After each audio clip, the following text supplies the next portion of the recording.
反腐是我们共产党永葆青春的一个秘籍。少数服从多数。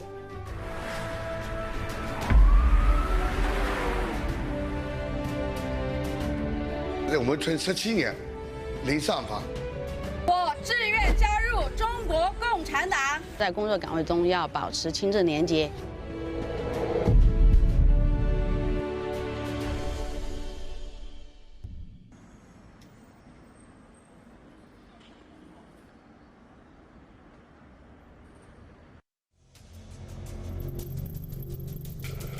Le 12 juin 2020, un tribunal de la région autonome Zhuang du Guangxi a rendu son verdict relatif au procès d'un haut fonctionnaire de la province du Hunan accusé de corruption. Xiong Lili, un ancien directeur adjoint du comité permanent de l'Assemblée populaire provinciale du Hunan, a été reconnu coupable d'avoir accepté des pots de vin. Il a été condamné à 15 ans de prison et à une amende de 6 millions de yuans. Il a également dû restituer tous les biens et espèces qu'il a obtenus par des moyens illicites. Xiong Lili est l'un des derniers hauts responsables en date à être poursuivi par la justice depuis que le 18e congrès national du PCC a lancé une campagne anticorruption en 2012. Les 8 années suivantes ont vu des tigres et mouches, des hauts dirigeants et fonctionnaires ordinaires être arrêtés, jugés et punis. Cette campagne est très largement bien accueillie par le public. Mettre le pouvoir dans une cage, comme l'a décrit le secrétaire général Xi Jinping, est désormais la nouvelle normalité. Dans l'affaire Xiong Lili, une équipe spéciale a été mise en place en juillet 2019 pour enquêter. Elle était dirigée par Zhu Guoning, le procureur général adjoint de la ville de Liuzhou. Zhu avait une riche expérience dans le traitement de cas similaires, ayant été en première ligne dans la lutte contre la corruption pendant plusieurs années.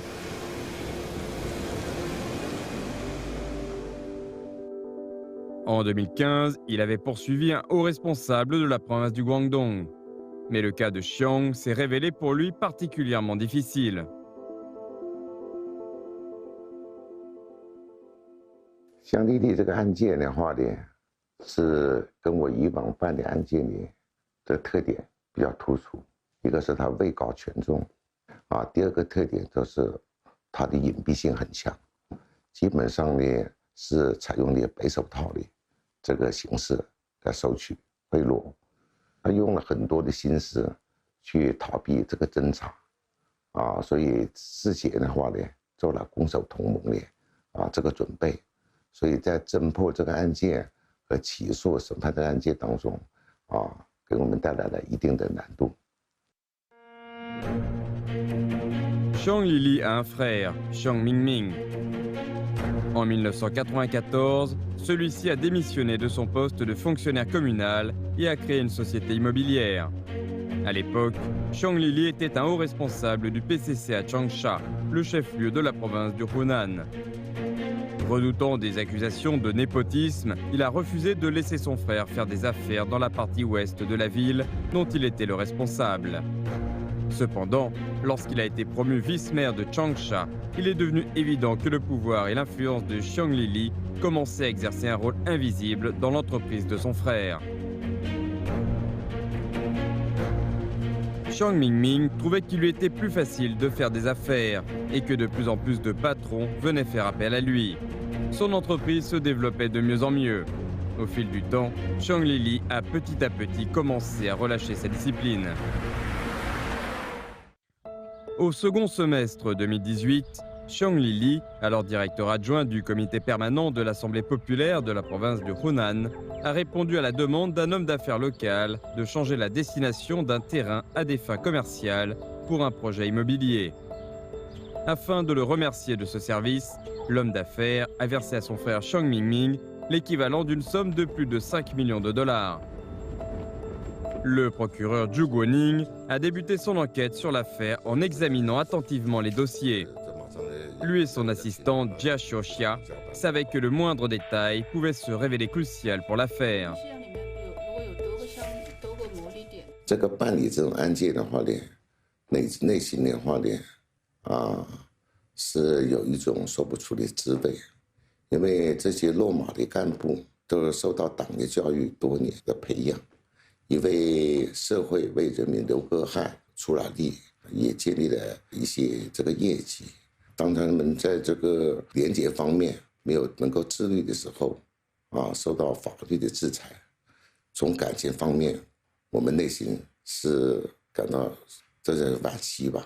但是从法律这个角度来说，人有情，法律是无情的，所以我们也真诚的这个希望他们能够认罪伏法，早日的回到社会。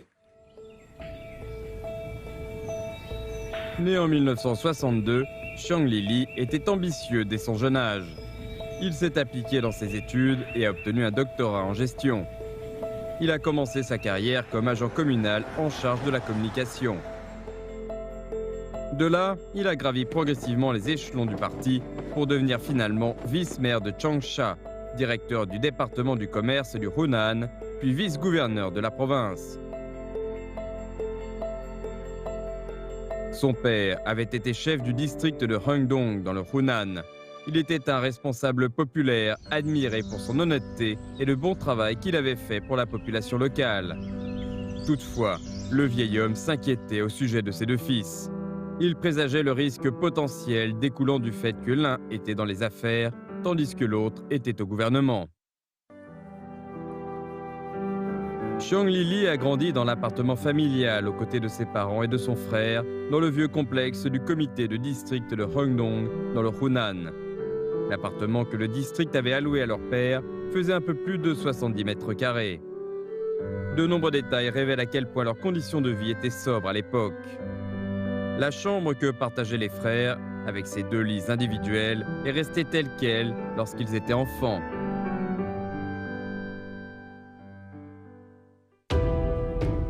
Depuis sa création, le PCC a fermement lutté contre toute forme de corruption. Le 4 août 1926, 5 ans après la fondation du parti, le comité central a publié son premier document ciblant la corruption, un avis sur la purge des membres corrompus. La fondation de la République populaire de Chine a marqué un changement dans l'identité du PCC. Il ne s'agissait plus d'un parti révolutionnaire conduisant le peuple à s'emparer du pouvoir, mais d'un parti désormais au pouvoir et responsable du destin de la nation. Conscient des problèmes au sein de certains organes du parti et du gouvernement, ainsi que des activités criminelles dans le secteur privé, le PCC a lancé en 1951 la campagne des 3 oppositions. Opposition à la corruption, opposition au gaspillage et opposition à la bureaucratie. Elle a été suivie peu après par le mouvement d'opposition aux 5 mots: corruption, évasion fiscale, détournement de fonds publics, non-exécution des contrats gouvernementaux et vol des informations économiques. Ces campagnes ont contribué à la création d'un bon climat social dans la jeune République.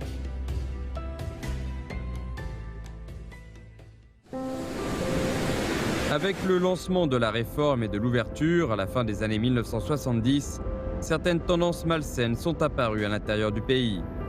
Leur diffusion a posé de nouveaux défis au PCC et en réponse, celui-ci a mis en œuvre une série de mesures contre la corruption. En 1978, une nouvelle commission centrale de contrôle de la discipline a été élue et en 1986, le système national de contrôle administratif a été rétabli. Le PCC estime que la corruption est la plus grande menace à laquelle il est confronté, en particulier lorsqu'elle nuit aux intérêts fondamentaux du peuple.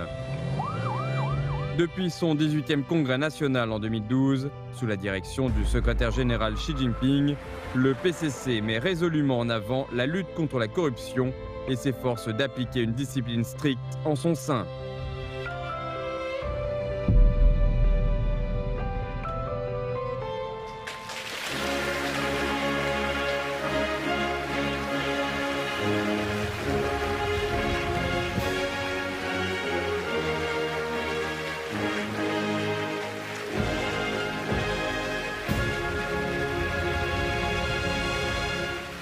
新的征程上，我们要牢记打铁必须自身硬的道理，增强全面从严治党永远在路上的政治自觉，坚定不移推进党风廉政建设和反腐败斗争，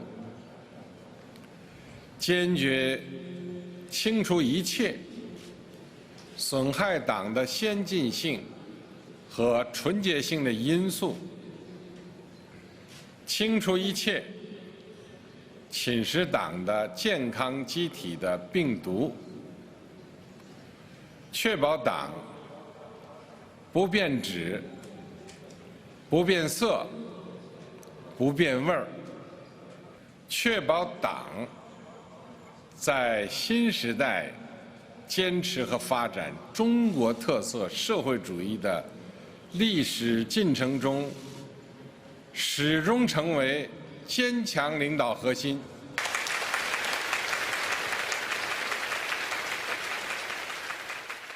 18大以来，党和国家各项事业当中，我认为全面从严治党是成就最突出、老百姓认同程度最高的领域之一。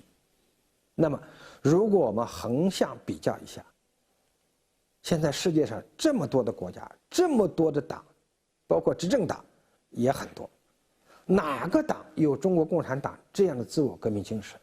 哪个党清理党内的问题，会有中国共产党这样大的决心、这样大的力度、这样好的效果？可以说一个也找不着。 La Chine, qui compte la plus grande population de l'histoire de l'humanité, se trouve à un moment crucial de son développement. Le PCC est très conscient de la menace que la corruption fait peser sur le pays et la société. Il comprend parfaitement que l'éradication de la corruption aura un impact direct et qui pourrait même se révéler décisif pour le renouveau du pays.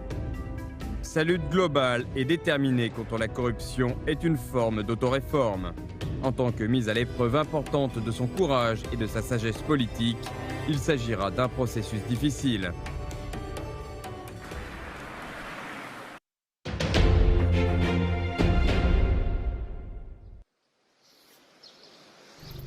Dans la province du Guizhou, dans le sud-ouest de la Chine, il y a un petit village devenu célèbre en raison d'un sceau officiel. C'est Guiye, dont le fameux sceau a été créé et taillé par ses habitants. L'objet comprend 5 morceaux qui portent respectivement les inscriptions bourg de Pingqiu, village de Guiye, gestion démocratique, gestion de la trésorerie et audit. 4 des morceaux sont chacun gardés par un représentant des villageois et le dernier par un représentant du parti. Les remboursements ne peuvent être prélevés sur les fonds du village qu'avec l'accord d'au moins 3 représentants. Des internautes ont salué cette innovation comme le plus formidable sceau officiel de l'histoire. Guiye fait partie du district de Jinping, dans l'est de la province du Guizhou. Le district compte 240 000 habitants, dont 90% appartiennent à des minorités ethniques. Guiye est un village de l'ethnie Dong, situé dans une vallée. Entouré de montagnes, c'est un endroit reculé qui a toujours été pauvre. Avant 2006, les finances du village étaient une source de friction considérable. Les villageois s'inquiétaient de la façon dont ces 2 comités, le comité du village et le comité du PCC du village, dépensaient leur argent. Chaque comité publiait ses propres comptes, mais certains villageois étaient tellement sceptiques quant à leur contenu qu'ils menaçaient de les déchirer. Aujourd'hui, les villageois reçoivent un visiteur important, Tan Hongyong, le président de l'Assemblée populaire du bourg de Pingqiu.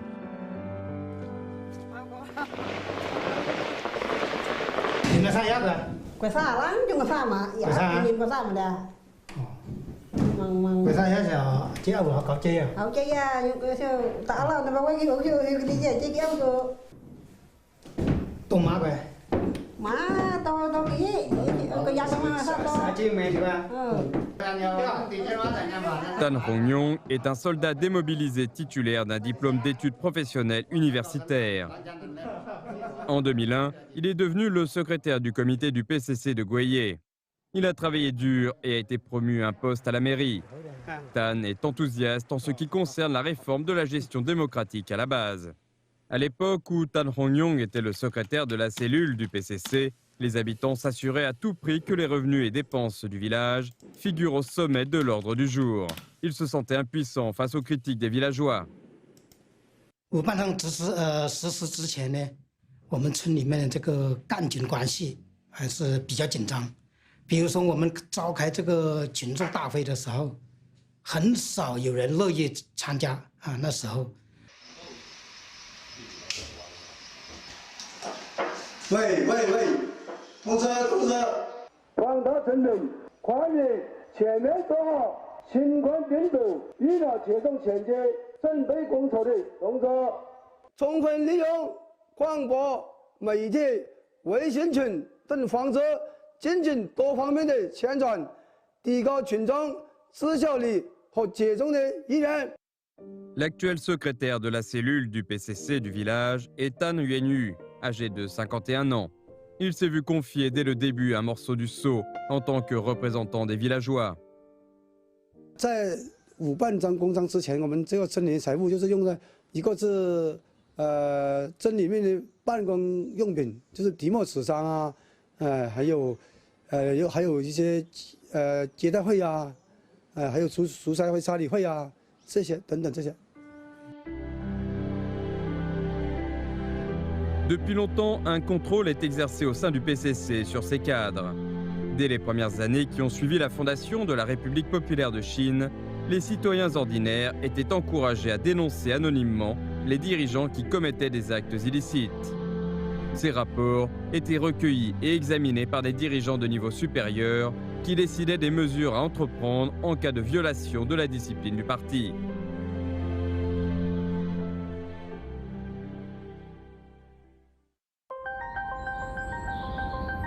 En 2006, une campagne nationale visant à préserver le caractère avancé des membres du PCC a été lancée. Pour le village de Gueye, c'était l'occasion de dissiper une ombre qui planait depuis plus d'un an.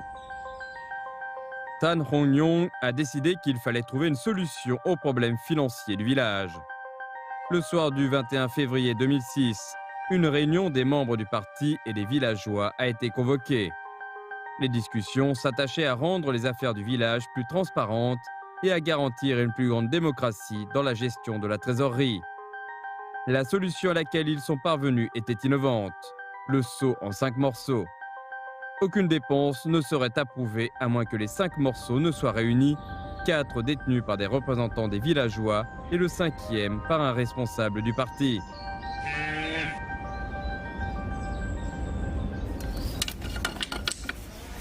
Un charpentier âgé du nom de Tan Hongsan s'est porté volontaire pour fabriquer le sceau.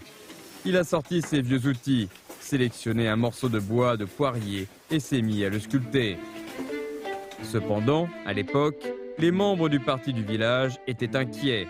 Ceci était-il vraiment légal?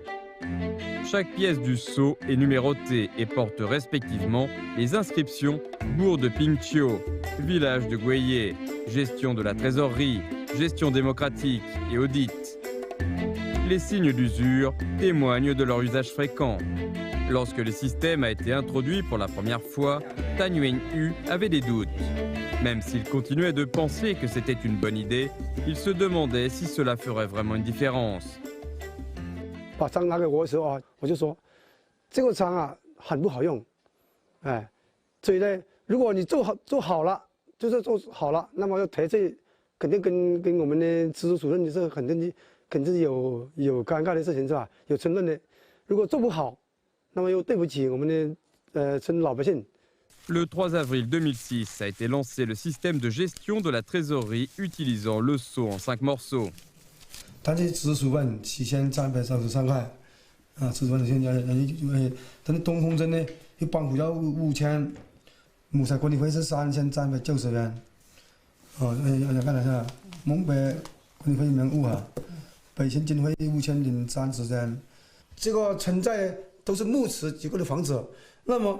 我们检查消防的时候，发现很多农户的线路瓦化了。那么我们村里面就用一笔钱帮我们农户把线整理好，然后这个费用得到大家的认可，然后再才把这章盖下去的。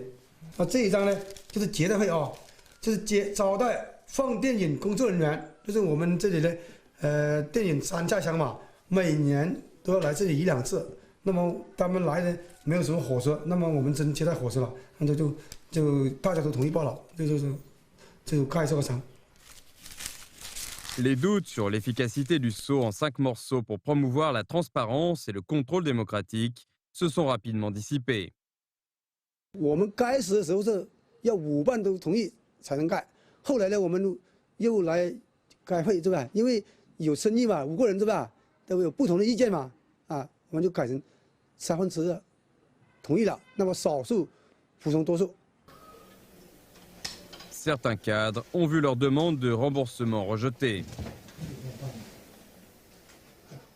有一张发票就是这样的，他呢，我们征求呢下县城去办4家的事情，后来呢，因为圣殿呢也办了城里面的事，但是他后来呢发掉，把他的车费发掉，出差发掉，拿到省委会报账。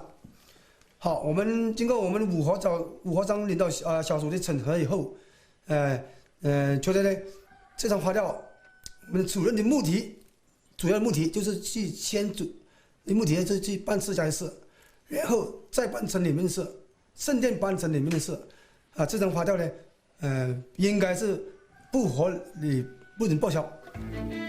Avant 2006, les comptes du village étaient réglés une fois par an. Depuis 2006, ils le sont chaque trimestre. Les villageois sont de plus en plus satisfaits de cette transparence dans les affaires du village. 老百姓对我们的信用已经达到了很高的一个水准。 Voici le journal de travail de Tan Hong-yong. Il documente fidèlement ses activités quotidiennes à l'époque où il était le secrétaire de la cellule du parti du village. Il révèle les détails de l'équipe de gestion budgétaire démocratique, de sa création à sa réélection, et il retrace également l'amélioration progressive dans la manière dont le village a géré ses finances.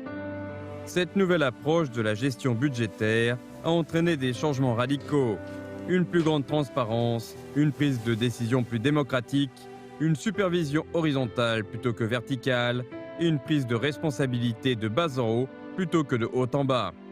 Dans la pratique, ces changements ont rendu de fait impossible pour les fonctionnaires de gaspiller l'argent durement gagné par les villageois. Gueye n'est que l'un des 700 000 villages chinois, mais en tant qu'exemple d'une gestion budgétaire démocratique, il mérite d'être connu de tout le monde.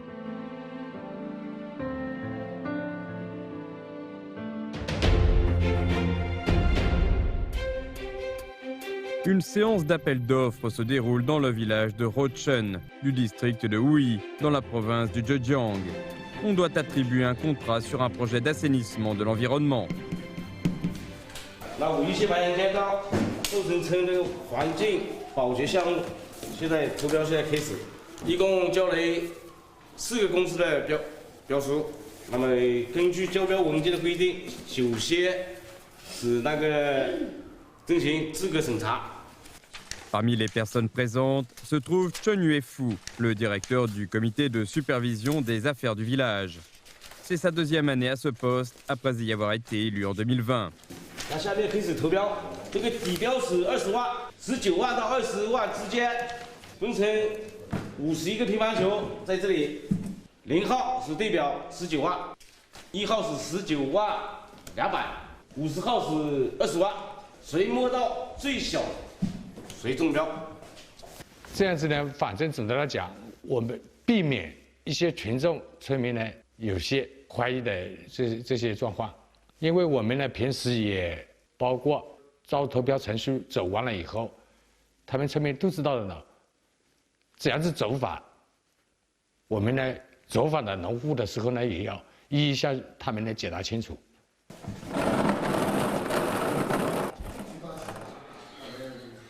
20号、32号、21号是19万4700，5亿民间中标。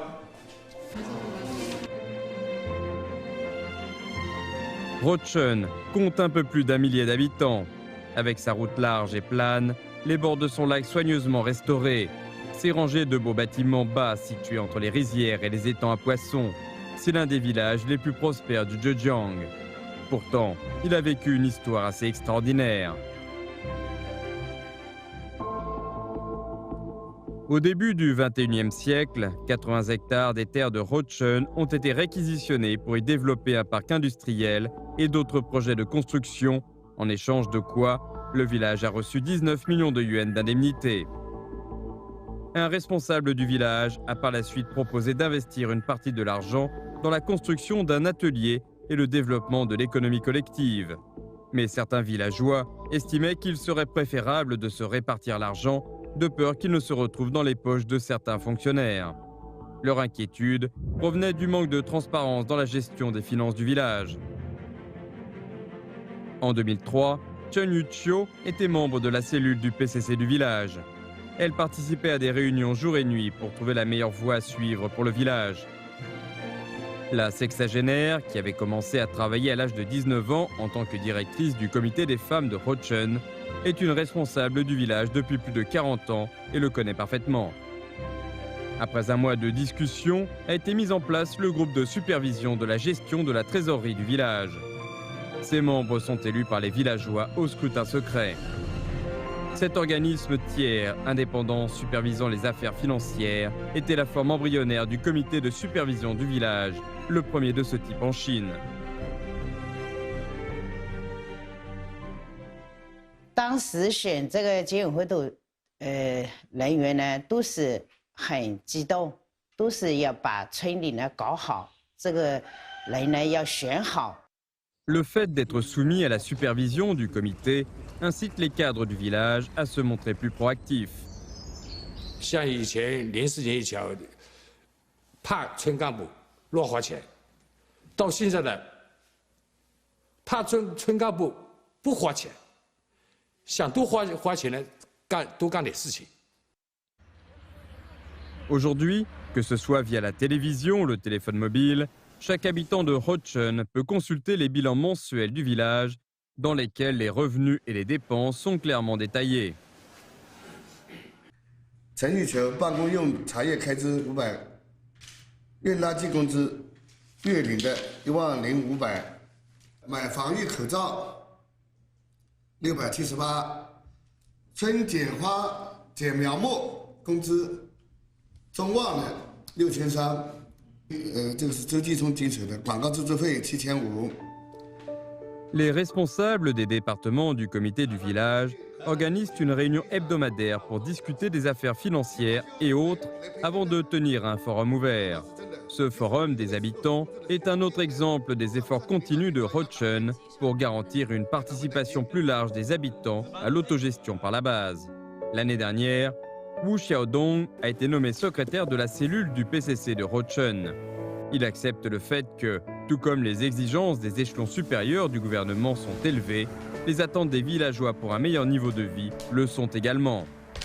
现在的话，我们村17年，村级事务零上访，工程建设零投诉，干部零违纪。 Si l'un des critères pour juger d'un système est de savoir si les habitants sont heureux ou pas, il ne fait aucun doute que dans le cas de Rochun, la réponse est clairement positive. Parmi les changements au cours des 17 dernières années, celui que les villageois apprécient le plus est l'amélioration de la vie des personnes âgées. En 2004, après la création du comité de supervision des affaires du village, il a été convenu que la moitié des revenus annuels collectifs seraient répartis entre les habitants. Cela signifie qu'aujourd'hui, chaque villageois qui a adhéré au plan d'actionnariat coopératif reçoit un bonus annuel de 2400 yuan. Pour les plus de 60 ans, le bonus est de 3000 yuan et ils ont également droit à un voyage gratuit à Beijing. De plus, les 144 personnes de plus de 70 ans bénéficient de 2 repas gratuits par jour dans une cantine spéciale réservée aux personnes âgées. Rochun continue d'explorer les moyens d'assurer aux villageois une plus large participation. L'expérience de Rochun, comme on l'appelle, a été généralisée à d'autres villages dans tout le pays. Elle est reconnue comme un modèle pour la gouvernance rurale en Chine.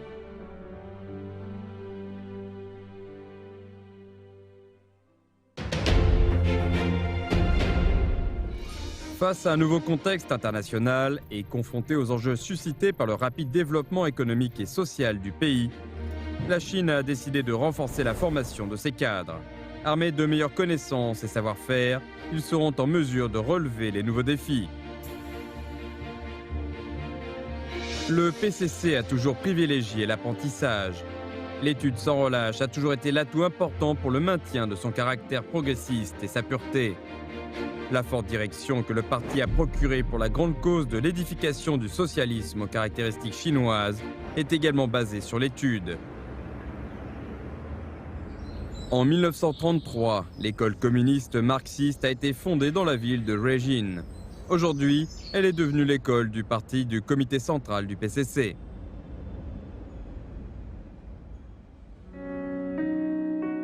Dans les premières années de la guerre révolutionnaire, alors que le PCC était encore très jeune, il accordait déjà une attention particulière à l'éducation et à la formation de ses cadres. Des ateliers ont été créés pour les paysans et des écoles du soir pour les ouvriers.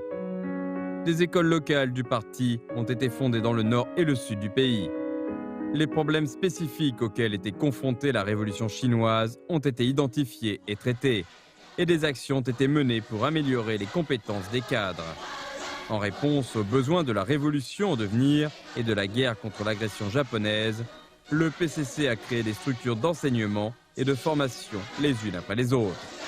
L'école centrale du parti, l'école publique du Shaanxi du Nord, l'université militaire et politique de la guerre du peuple chinois contre l'agression japonaise et l'académie des arts Luxun de Yan'an. En peu de temps, un grand nombre de cadres ont été formés. Ils ont joué par la suite un rôle important dans les domaines de la politique, des affaires militaires, de la gestion économique, des sciences et technologies, de la culture et de l'éducation. 中国共产党取得今天的成就，原因经验很多，其中很重要的一条就是重视学习，善于学习。作为一个党，他在不同时期要面对着很多复杂的问题，那么要解决这些问题，就得有能力，而这个能力就要不断的提升，提升的一个重要的途径就要学习。 Au nord-ouest de Beijing, à proximité du palais d'été, se trouve le siège de l'école du parti du comité central du PCC, le site de formation pour l'élite des cadres du parti. Les nouveaux admis chaque année à la rentrée sont des responsables de niveau préfectoral et provincial qui viennent compléter leurs études en théorie politique. On trouve aussi une classe spéciale de jeunes cadres, en général âgés entre 45 et 50 ans. Ceux-ci constitueront un jour la colonne vertébrale de l'administration nationale.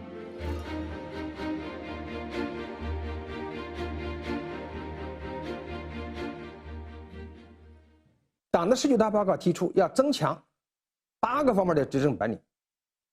那我们看，所有的干部，你都不敢说你目前的本领已经够用。可能某一方面你有优势，但是可能过不多长时间你又换工作了，你职位升了，你过去只管一个方面，现在你做主要领导了，你管全局了，那么你的能力够不够用？那很多人往往是不够用的，包括来我们这学习的很多领导干部，发自内心的讲，有本领恐慌的问题。En plus de la formation des cadres, l'école du parti et du comité central du PCC a d'autres fonctions. Elle sert également de groupe de réflexion pour le PCC. Ce qui se passe entre ces murs aura un impact direct sur la prise de décision politique et par conséquent sur la vie d'1,4 milliard de Chinois. Le 10 mai 1978, la revue Tendance théorique, éditée par l'école du parti du comité central du PCC, a publié un article intitulé « La pratique est le seul critère de la vérité ». Le 11 mai, le quotidien Clarté en a publié le texte intégral. Cet article a provoqué une discussion qui a fini par se développer en un grand débat national concernant le critère de la vérité. En fin de compte, il a préparé le chemin idéologique aux décisions historiques prises lors de la 3e session plénière du 11e comité central du PCC.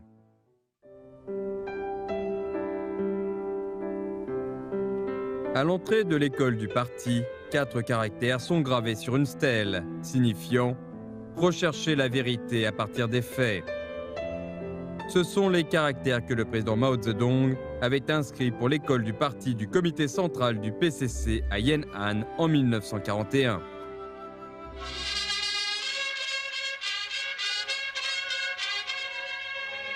À partir de 1943, pendant 4 ans, Mao a lui-même été le président de l'école du parti du comité central du PCC. Il l'identifiait comme un incubateur crucial dans lequel cultivaient un grand nombre de cadres et des théoriciens du parti. Lorsqu'il donnait ses cours, Mao dessinait un chemin clair pour remporter la victoire dans la révolution de démocratie nouvelle.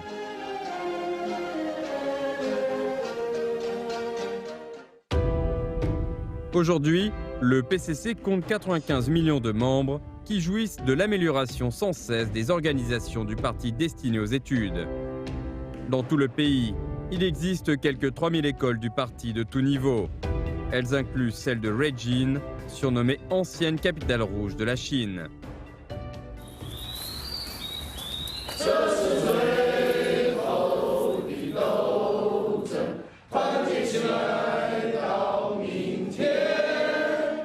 Pendant la guerre révolutionnaire agraire, les communistes chinois ont créé une nouvelle stratégie en adaptant les principes généraux du marxisme-léninisme à la pratique de la révolution chinoise. Elle consiste à encercler les villes à partir de la campagne et de s'emparer du pouvoir politique par la force armée. C'est à Ruijin que cette stratégie a été mise en œuvre et développée. L'un des objectifs des cours donnés à l'école du parti du comité du PCC de Ruijin est d'aider les élèves à comprendre combien il a été difficile de remporter le pouvoir et de fonder la République populaire de Chine, ainsi que de leur enseigner l'histoire par des voyages d'études. 宣告成立了中华苏维埃共和国，开启了中国共产党人 局部执政的伟大实践、伟大预言，所以农村包围城市、武装夺取政权，这个思想是在苏区这个革命实践当中不断的走向成熟，慢慢探讨和摸索出来。 Ces 40 hommes et femmes, pour la plupart dans leur trentaine ou leur quarantaine, assis tranquillement pour suivre le cours, sont des membres du PCC du quartier de Shunjiang à Chengdu. Parmi eux se trouve Zhong Ying, qui a été élu secrétaire adjoint du comité du PCC du quartier en janvier 2021. Le comité du PCC du quartier est l'unité de base de contact entre le parti et les habitants. Les cadres locaux comme Zhong Ying sont les agents en première ligne qui exécutent la politique du parti. Leur expertise et leur conduite sont essentielles pour façonner l'image globale des cadres et assurer le bon développement du parti et par conséquent du pays. Pour Zhong Ying, la formation est une expérience tonifiante. 第一，肯定是要坚定共产党员的信念嘛。第二，我觉得首先在工作岗位中要保持清正廉洁。第三，就是要一心一意的为群众服务。向革命先烈敬献花篮仪式，迎中国共产党党旗。我宣誓，我宣誓，我志愿加入中国共产党，我志愿加入中国共产党，随时准备为党和人民牺牲一切。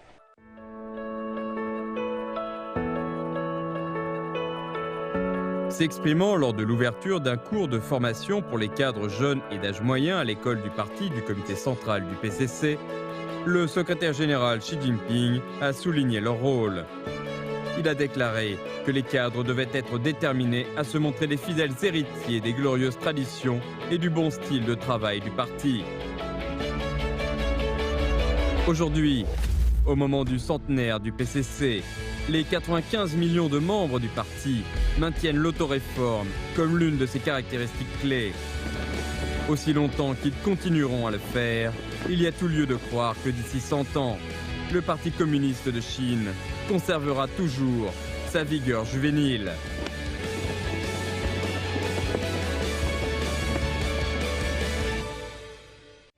一艘小小航船划破黑暗，从雾霭沉沉到红日高扬。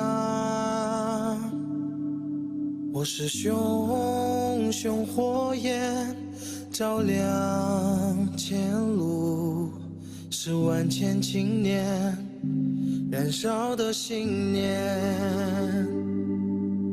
我是钢铁意志，征服困难，从历久弥坚到盖地还田。一棵百年大树扎根泥土，它枝繁叶茂，它青春不老。我是坚实臂膀，帮你托起，在殿堂之上，在天更两旁。你想问我是谁，我就是你，我在你心上，你在我心间。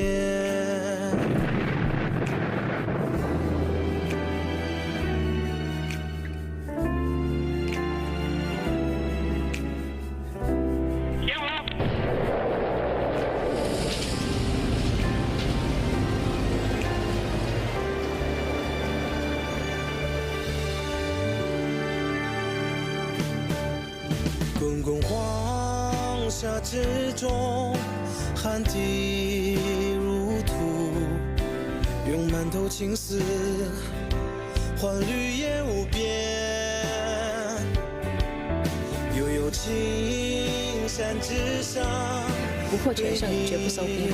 匆忙，用花样年华换万种欢颜。一个现代再不时代，我们的现代化事业就会去上升。在殿堂之上，在天更两旁，你想问我是谁，我就是你，我在你心上，你在我心间。人民对美好生活的向往，就是我们的奋斗目标。在殿堂之上，在天更两旁，你想问我是谁，我就是你，我在你心上，你在我心间。